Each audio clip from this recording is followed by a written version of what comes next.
કેમ છો મિત્રો? સ્ટોક માર્કેટની one of the best YouTube channel સંકલ્પ કેપિટલ ટ્રેડર્સમાં તમારું ખૂબ ખૂબ સ્વાગત છે. આપણે જે નવી સિરીઝ સ્ટાર્ટ કરી છે કે stock market for the beginners, નવા લોકો કઈ રીતે સ્ટોક માર્કેટને જોઈ શકે, જાણી શકે અને એમને કયા બેબી સ્ટેપ્સ લેવા જોઈએ, કઈ રીતે માર્કેટને ટ્રેન્ડને જાણવું જોઈએ અને ફર્સ્ટ ઓફ ઓલ તો માર્કેટ શું છે, બરાબર છે, એ વિશે જે આપણે બેઝિક નોલેજ આપવાનું છે એનો આપણા સેકન્ડ ઓફ વિડીયો છે.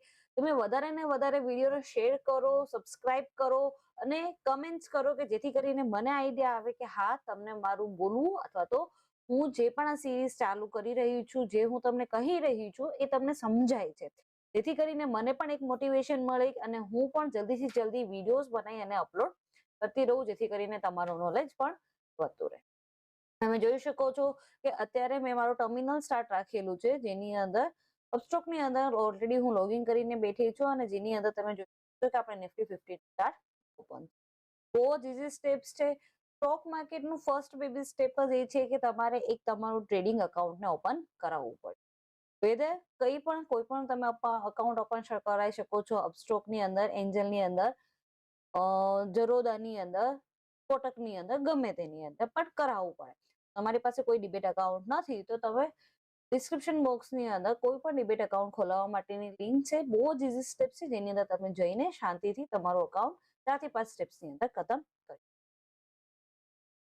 ઓકે, અકાઉન્ટ્સ ઓપન કરાવી દીધા, બટ પ્રોબ્લેમ એવી છે કે ખબર જ નથી કે માર્કેટ શું છે, બરાબર છે. આની પહેલાનો જે આપણો વિડીયો હતો એ આપણે બેઝિકલી માર્કેટના ફંડામેન્ટલ અને માર્કેટ કેમ કરવું જોઈએ એના માટે. તો જે કોન્સેપ્ટ આપણો ક્લિયર થવો જોઈએ કે માર્કેટ આના માટે કરવું છે, એ આપણો કોન્સેપ્ટ ક્લિયર થઈ ગયો હશે, આઈ hoping that.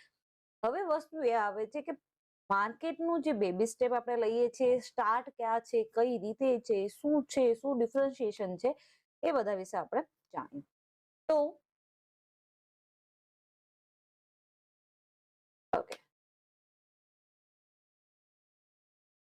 Stock market, right. Stock market શું છે, સ્ટોક માર્કેટની જરૂર શું છે અને સ્ટોક માર્કેટ કઈ રીતે વર્ક કરે છે એના વિશે આપણે જાણીએ. માની લઈએ આપણે કે સપોઝ હું તમને એમ કહું છું કે આપણે કોઈ સ્ટોક્સના રિગાર્ડિંગ વાત કરીએ. હાલ પૂરતી આપણે સ્ટોક્સની વાત કરીએ, જેથી કરીને તમને બહુ જ ઇઝીલી અને બહુ શાંતિથી સમજમાં આવશે કે હું એક્ઝેક્ટલી કેવા શું માંગુ છું, રાઈટ. તો સૌથી પહેલા એવું માની લઈએ આપણે કે તમારે કોઈ વસ્તુને પરચેસ કરવી છે. માની લો કે મારા ઘરે અંબાણીની, અદાણીની બધી વસ્તુ, અદાણીની ગેસ લાઈન ચાલે છે, બરાબર છે, પછી ટાટા સ્ટીલ્સની બધી વસ્તુઓ છે, બીકોઝ જે આપણે ઘરમાં રોજબરોજની જે પણ વસ્તુઓ વાપરીએ છીએ, સ્પેસિફિકલી કિચન સેક્ટરની અંદર, બરાબર છે. પછી ઇલેક્ટ્રિસિટીની અંદર હું એમ કહીશ કે ભાઈ ઇલેક્ટ્રિસિટી મારે આની આવે છે, રિલાયન્સની આવે છે. ધેન આફ્ટર આપણે એવી વાત કરીએ કે હું આઈટી સેક્ટરની અંદર, સપોઝ કે મારા ફેમિલીમાંથી કોઈ આઈટીમાં છે, હું આઈટી સેક્ટરની વાત કરીએ. પછી આપણે રોજે જેમ કે માથામાં તેલ નાખવું, યા ઘરની રોજબરોજની જે પણ વસ્તુ છે, જેમ કે બિસ્કિટ્સ ખાવા લાઈક બ્રિટાનિયા, તો આ બધાના જે સ્ટોક્સ છે, મારે એ સ્ટોક્સની અંદર બાય સેલ કરવું છે કે જેની અંદર હું રોજે જે વસ્તુ વાપરું છું અને જેની મને નીડ છે. જેમ કે સવારે ઉઠતા વેત સૌથી પહેલા આપણે બ્રશ કરવા માટે સૌથી પહેલા બ્રશ જોશે અને કોલગેટ જોશે, રાઈટ. તો કોલગેટની કંપની જે તે છે એની અંદર મારે ઇન્વેસ્ટ કરવું છે, બાઇંગ કરવું છે અથવા તો સેલિંગ કરવું છે. તો શું હું ત્યાં જઈ અને બાય કરવા જઈશ? હું રિલાયન્સની કંપનીની અંદર જઈશ અથવા તો અંબાણીની કંપનીની અંદર જઈશ અથવા તો કોલગેટની જે પણ જે તે કંપની છે, શું હું એના શેર હોલ્ડર સાથે અથવા તો એના જે કંપનીના માલિક છે, શું હું એની પાસે જઈ અથવા તો એ કંપનીની અંદર જઈને હું 2 રૂપિયાના સ્ટોક્સ અથવા તો 2 ક્વોન્ટિટી, 20 ક્વોન્ટિટી સ્ટોક્સને હું બાય અથવા તો સેલ કરી શકીશ? Answer is no. આજના ટાઈમમાં લોકો અવોઇડ કરે છે પબ્લિક જોડે ડાયરેક્ટ ડીલિંગ કરવાનું. તો આ તો આટલી મોટી કંપની છે, કઈ રીતે એ હોલસેલ અને રિટેલર બને ને, કોઈ છે તો 1000 સ્ટોક્સ લેશે અને કોઈ છે તો 10 સ્ટોક્સ લેશે, જેની જેવી જેટલી કેપેસિટી. તો શું બધાની જોડે કંપનીના એમડીસ છે, બધા જોડે શું વાતો કરશે? આન્સર ઇઝ તો એના માટે આપણે 2 ટર્મિનલ્સ ને યુઝ કરીએ છીએ. એ ટર્મિનલ્સ એવા છે કે જેનું નામ છે, એક છે એનએસસી અને જેનું નામ છે બીએસસી. તો અહીંથી આપણે માર્કેટ સ્ટાર્ટ થાય.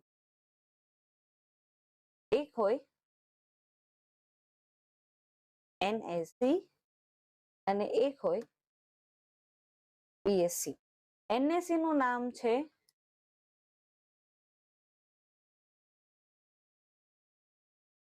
નેશનલ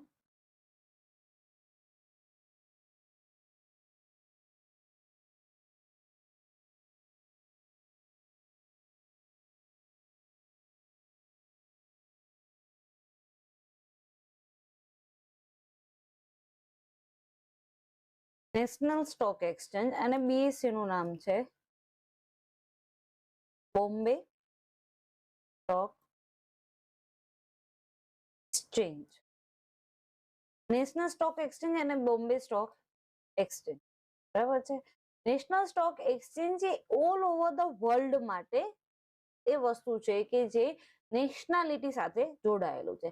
અને બોમ્બે સ્ટોક એક્સચેન્જ એ વસ્તુ છે કે જે ફક્ત અને ફક્ત બોમ્બે થી જ જોડાયેલું છે કે જેની અંદર તમારે પર્ટિક્યુલર બોમ્બે સેક્ટરની અંદર તમે એ વસ્તુને સેલ અથવા તો બાય કરો છો, બરાબર છે. સેલિંગ બાઇંગ શું છે એના વિશેની ડિટેલમાં આપણે પછીથી વાત. સૌથી પહેલા સ્ટોક માર્કેટના જે મેઇન બે પાસા છે એ બે પાસાની વિશે આપણે વાત કરીએ કે નેશનલ સ્ટોક એક્સચેન્જ અને બોમ્બે સ્ટોક. હવે નેશનલ સ્ટોક એક્સચેન્જ ની અંદર શું આવે છે ને બોમ્બે સ્ટોક એક્સચેન્જ ની અંદર શું આવે છે આપણે એની વાત. તો ફર્સ્ટ આપણે વાત કરીએ છીએ કે એનએસસી ની. તો એનએસસી ની અંદર શું આવશે? એક તો આવશે ઇન્ડેક્સ, એક આવશે ઇન્ડેક્સ અને એના પછી આવશે સ્ટોક્સ. ઓકે, હવે ઇન્ડેક્સ ની અંદર કઈ કઈ વસ્તુ આવી શકે છે? તો ઇન્ડેક્સ ની અંદર નિફ્ટી,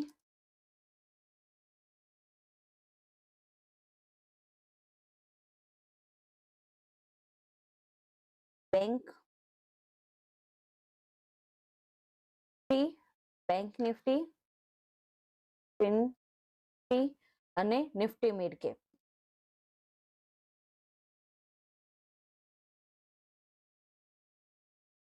નિફ્ટી મિડ કેપ અને સ્ટોક્સ ની અંદર બધી જ જાતના સ્ટોક્સ છે. હવે સ્ટોક્સ ની અંદર તમારા સ્ટોક્સ છે, બરાબર છે, પછી બોન્ડ્સ છે, ગવર્મેન્ટના જે બોન્ડ્સ છે, એની અંદર તમારી અલગ અલગ જે કરન્સીસ છે એ બધી જ વસ્તુ એનએસસી ની અંદર ઇન્ક્લુડ છે. તો વાત કરીએ કે બીએસસી ની અંદર કઈ વસ્તુ ઇન્ક્લુડ છે, તો બીએસસી ની અંદર આવે છે Sensex and stocks. Sensex and stocks. કઈ રીતે આપણે આ વસ્તુનું બાયફર્ગેશન કરી અને સમજી શકીએ છીએ કે કઈ રીતે બીએસસી માં આ વસ્તુ આવશે અને એનએસસી ની અંદર આ વસ્તુ આવશે, તો એને હું તમને લાઈવ એક્ઝામ્પલ સાથે બતાવી દઉં. તો તમે જ્યારે અપસ્ટોક, મેં એટલા માટે કીધું કે તમારી પાસે સ્ટોક માર્કેટને જાણતા અને સમજતા પહેલા સૌથી પહેલા તમારી પાસે એક ટર્મિનલ હોવું જોઈએ કે જેના ઉપરથી તમે આ બધી વસ્તુને આઈડેન્ટિફાઈ કરી શકો. માની લો કે હું કોઈ બેંક નિફ્ટી ની અંદર, સપોઝ માનો કે મારે બેંક નિફ્ટી ની અંદર મારે ટ્રેડિંગ કરવું છે, તો બેંક નિફ્ટી ની અંદર હું ટ્રેડિંગ કઈ રીતે કરી શકું છું, તો આપણે એના વિશે વાત કરીએ. તો ઓલમાં જઈએ અને જો હું બેંક નિફ્ટી જોઉં છું તો તમે જોઈ શકો છો કે અહીં મને એનએસસી દેખાય છે અને આફ્ટર ધેટ બેંક નિફ્ટીના અલગ અલગ ઓપ્શન્સ દેખાય. હું આટલું સ્ક્રોલ કરું છું પણ ક્યાંય પણ મને બીએસસી નથી દેખાતું. કેમ? કારણ કે બેંક નિફ્ટી છે એ એક જાતનું ઇન્ડેક્સ છે. Index always include in a NSC, national stock exchange. NSC ની અંદર બેંક નિફ્ટી, નિફ્ટી અને ફિન નિફ્ટી, મતલબ ઇન્ડેક્સ છે એ એનએસસી ની અંદર ઇન્ક્લુડ થશે. સેમ આની આ વસ્તુ નિફ્ટીમાં ટ્રાય કરીએ, આપણે નિફ્ટી 50 જોઈએ તો તમે જોઈ શકો છો નિફ્ટી 50, બરાબર છે. પછી એના નિફ્ટીના અલગ અલગ, નિફ્ટી સ્મોલ કેપ છે, નિફ્ટી મિડ કેપ છે, તો એ બધી જે પણ ઇન્ડેક્સ છે તમે જોઈ શકો છો એ ઇન્ડેક્સ લખેલું આવે છે, રાઈટ. તો ઇન્ડેક્સ છે એ બધા શેની અંદર આવશે? એનએસસી ની અંદર આવશે. અને આ જે છે એ આપણા ઇક્વિટીઝ થઈ ગયા છે, બરાબર છે. એફ એન્ડ ઓ એટલે શું થઈ જશે? પર્ટિક્યુલર નિફ્ટી 50 ની ઓપ્શન ચેન્જ, જેના વિશે આપણે ડિટેલિંગમાં વાત કરીએ. તો વાત એ છે કે જે ઇન્ડેક્સ છે એ પર્ટિક્યુલર એનએસસી ની અંદર જ આવશે. આપણે બેંક નિફ્ટીને ચેક કર્યું, નિફ્ટીને ચેક કર્યું, હવે આપણે ફિન નિફ્ટી ચેક કરીએ. જોઈ શકો છો fin Nifty, index, NSC. Twin Nifty જેવી કોઈ પણ વસ્તુ બોમ્બે સ્ટોક એક્સચેન્જની અંદર અવેલેબલ નથી. કેમ? કારણ કે એ શું છે? ઇન્ડેક્સ છે, અને index is only and only included in a national stock exchange. Okay, તો બોમ્બે સ્ટોક એક્સચેન્જ ની અંદર શું આવશે? તો એની અંદર આવે છે સેન્સેક્સ. Got it? સેન્સેક્સ હું ટાઈપ કરું છું તો ઇન્ડેક્સ તો આવે છે, સેન્સેક્સ એ ઇન્ડેક્સ છે, પણ ઇન્ડેક્સમાં પણ કયું ઇન્ડેક્સ છે? Bombay stock exchange. તો આઈ હોપ કે તમે અહીં બાયફોર્ગેશન કરી દીધું હશે કે ઇન્ડેક્સની અંદર સેન્સેક્સ એક જ ઇન્ડેક્સ એવું છે કે જે બોમ્બે સ્ટોક એક્સચેન્જ ની અંદર આવશે. બાકીના બધા જ ઇન્ડેક્સ છે એ એનએસસી ની અંદર આવશે, which is national stock exchange. હવે ટ્રેડિંગ શેમાં કરવું? જો તમે સેન્સેક્સ ની અંદર ટ્રેડિંગ કરો છો તો બાય ફોર્સફુલી તમે બીએસસી માં કરો છો, અને જો તમે એ સિવાય બીજા કોઈ પણ ઇન્ડેક્સ ની અંદર કરો છો તો તમે બાય ફોર્સફુલી એનએસસી ની અંદર કરો છો. હવે વાત અહીંયા આપણે હતી ઇન્ડેક્સની, તો વાત કરીએ આપણે સ્ટોક્સની. હું અહીંયા એક એક્ઝામ્પલ લઉં છું વિચ ઇઝ મોસ્ટ ફેવરેબલ. આપણે એક વાત કરીએ એચડીએફસી બેંક, બરાબર? તો સ્ટોક્સ ની અંદર શું એનએસસી બીએસસી બંને આવે છે? તો યસ, સ્ટોક્સ ની અંદર એનએસસી અને બીએસસી બંને આવે. અહીં તમે જોઈ શકો છો મેં એચડીએફસી બેંક એનએસસી, અહીં તમે ક્લિયર જોઈ શકો છો.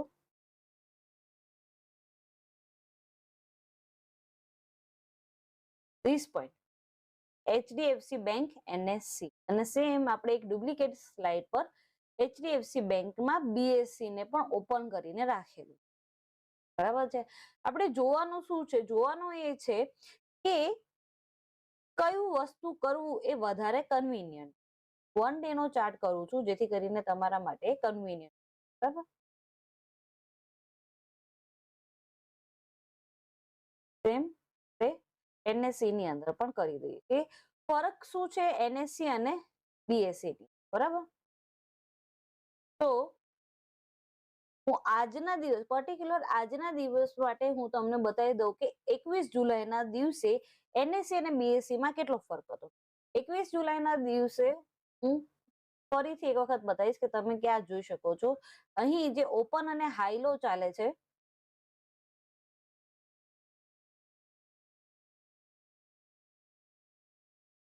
આપણે ધ્યાન રાખીએ ઓપન, હાઈ, લો અને ક્લોઝ ની, રાઈટ? તો 21 જુલાઈના દિવસે તમે જોઈ શકો છો એનએસસી નેશનલ સ્ટોક એક્સચેન્જ ની અંદર 1680 નો ઓપન, જેમાં હાઈ રાખેલો છે 1689.8, લો રાખેલો છે 1673.25 અને ક્લોઝ રાખેલો છે 1675.75. આપણે એક એકને કમ્બાઈન કરીએ. ક્યાં હતું? ઓપન થયો છે 1680 એનએસસી ની અંદર, ત્યારે બીએસસી ની અંદર ઓપન થયો છે 1680.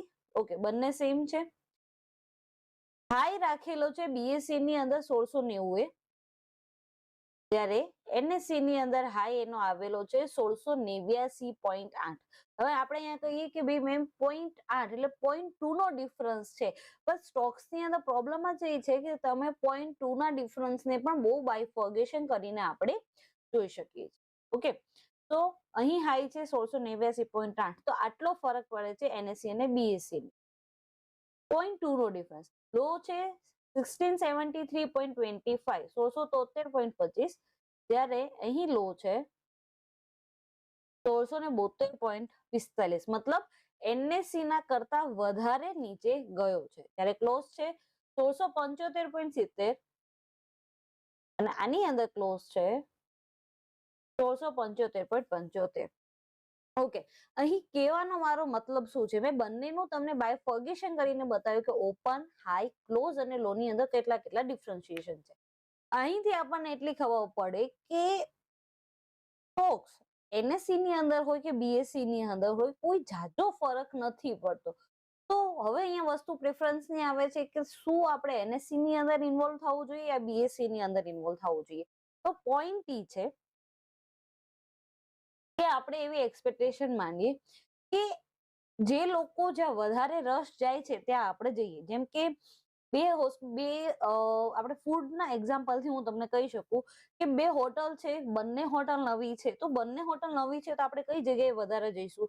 ઓબ્વિયસલી આપણે સિનારીઓ શું જોઈએ છે કે પબ્લિક જ્યાં વધારે જાય છે ત્યાં સારું હશે, એટલા માટે આપણે ત્યાં જઈએ છીએ.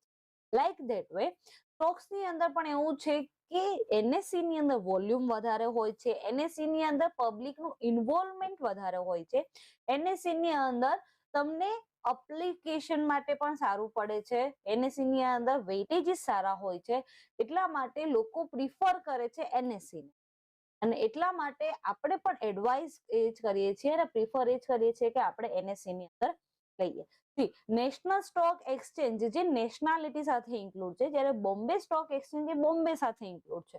ફરક એવો છે કે જ્યારે નાની મોટી કેન્ડલ્સ હોય ત્યારે પોસિબલ ચાન્સીસ એવા છે કે શાયદ એટલો બધો ફરક ના પડે, પણ જ્યારે ગ્રાસ્પિકલી મુવમેન્ટ આવે, નેશનલ લેવલની મોમેન્ટમ આવે, ત્યારે શાયદ એવું હોય કે નેશનલી પ્લસ અને માઇનસ બંને વધારે થાય છે, જ્યારે બોમ્બે સ્ટોક એક્સચેન્જ ની અંદર પ્લસ અને માઇનસની જે વોલાટિલિટી છે ઓછી થઈ શકે. પોઈન્ટ એ છે કે એનએસસી માં જવું અથવા તો બીએસસી માં જવું એ આપણા ઉપર ચોઈસ ઉપર ડિપેન્ડ કરે છે કે આપણે એનએસસી ની અંદર ઇન્ક્લુડ થવું કે બીએસસી ની અંદર ઇન્ક્લુડ થવું. પોઈન્ટ ઓફ ઇન્ટરેસ્ટ કે જ્યાં લોકો વધારે પડતું ટ્રેડિંગ કરતા હોય ત્યાં કરી શકાય છે, જ્યાં વધારે ટ્રેડિંગ થવાના ચાન્સીસ છે ત્યાં કોઈ પણ મિસકન્વીનિયન્સ થવાના અથવા તો કોઈ સિસ્ટમેટિક એરર થવાના ચાન્સીસ પણ ઓછા હોય છે, રાઈટ? તો નેશનલ લેવલ પર, નેશનલ સ્ટોક એક્સચેન્જના લેવલ પર પોસિબલ ચાન્સીસ એવું છે કે ત્યાં સ્ટોક્સ ની અંદર એરર આવવાના ચાન્સીસ ઓછા હોય છે, જ્યારે બોમ્બેના સ્ટોક એક્સચેન્જ ની અંદર એવું હોય છે કે ક્યારેક ક્યારેક એની અંદર કોઈ ટેકનિકલ એરર આવવાના ચાન્સીસ વધારે પણ હોય છે. આ બધા સિનારીઓને ધ્યાનમાં રાખીને આપણે આપણી જાતે ડિસાઈડ કરવાનું રહે છે કે આપણે બોમ્બે સ્ટોક એક્સચેન્જ ની અંદર ટ્રેડ કરવા અથવા તો નેશનલ સ્ટોક એક્સચેન્જ. તો કંઈક આવી રીતે આપણે એનએસસી અને બીએસસી ને બાયફર્ગેશન કરી શકાય છે. અને જેમ મેં તમને કીધું એમ કે સ્ટોક માર્કેટ શું છે, તો સ્ટોક માર્કેટ એનએસસી અને બીએસસી નો ભાગ છે. એનએસસી અને બીએસસી થી મળીને સ્ટોક માર્કેટ બને છે. એની અંદર એનએસસી ની અંદર અલગ વસ્તુ આવશે અને બીએસસી ની અંદર પણ અલગ વસ્તુ આવી શકે. હવે પોઈન્ટ એ આવે છે કે શું બધા એનએસસી ના સ્ટોક બીએસસી ના અંદર હશે, તો બધા બીએસસી ના સ્ટોક એનએસસી ની અંદર હશે? 99% કેસીસ ની અંદર આપણે એવું કહી શકીએ કે હા, બંને સામ સામે હોઈ શકે છે, પણ કેટલા છે અને કઈ રીતે છે એ પણ આપણે જોવું પડે. પણ અહીં એક વસ્તુ એવી છે કે એનએસસી ના બધા સ્ટોક બીએસસી માં હોવા જરૂરી નથી, પણ બીએસસી ના બધા જ સ્ટોક એનએસસી ની અંદર હોવા જરૂરી છે. જેમ કે બીએસસી ની અંદર ટોપ 30 ટુ ટોપ 40, ટોપ 30 થી લઈને ટોપ 40 ના જે પણ સ્ટોક્સ છે એના વેટેજીસ પરથી સેન્સેક્સ ફરે છે. એનો મતલબ એમ છે કે બીએસસી ના બધા સ્ટોક્સ એનએસસી ની અંદર કન્ફર્મ હશે, બટ એનએસસી ના બધા સ્ટોક્સ બીએસસી ની અંદર હશે કે નહીં, that is a question mark, right? તો કંઈક આવી રીતે સ્ટોક માર્કેટની નાની નાની ડેફિનેશન ને સમજી કયા કયા પાર્ટીશન છે એ બંનેનું બાયફર્ગેશન કરી, જેમ મેં તમને અહીં બતાવ્યું છે કે એનએસસી અને બીએસસી ની અંદર વોલ્યુમ્સ, એની કેન્ડલ્સ, એના હાઈ લો વચ્ચે કેટલો ડિસ્ટન્સ આવી શકે છે, બધી જ વસ્તુને જોઈને, જાણીને, સમજીને અને પછી તમારે ટ્રેડિંગ કરવું જોઈએ, રાઈટ? તો ધીસ ઇઝ ઇટ. આજનો વિડીયો આપણે અહીં ખતમ કરીએ છીએ. જો તમને વિડીયો ગમ્યો હોય તો પ્લીઝ લાઈક કરો, શેર કરો, સબસ્ક્રાઇબ કરો. તમે કોઈ પણ કન્ફ્યુઝન હોય અથવા તો તમને કઈ એવું લાગતું હોય કે હું કઈ ઇમ્પ્રુવમેન્ટ કરી શકું છું, તો પ્લીઝ કમેન્ટ બોક્સની અંદર કમેન્ટ્સ કરો કે જેથી કરીને મને આઈડિયા આવે કે મારે મારામાં કોઈ ઇમ્પ્રુવમેન્ટ કરવાનું છે. ઓર તમારે કોઈ નોલેજ જોતું હોય એક્સ્ટ્રા ઓર્ડિનરી, અથવા તો તમે કોઈ એક્સપેક્ટેશન કરતા હોય એની પણ મને ડિમાન્ડ કરી શકો છો. હું એઝ પોસિબલ એઝ ટ્રાય કરીશ કે એનો વિડીયો જલ્દીથી જલ્દી બનાવી શકું. Great. If you like my video, then please like, share and subscribe. Thank you.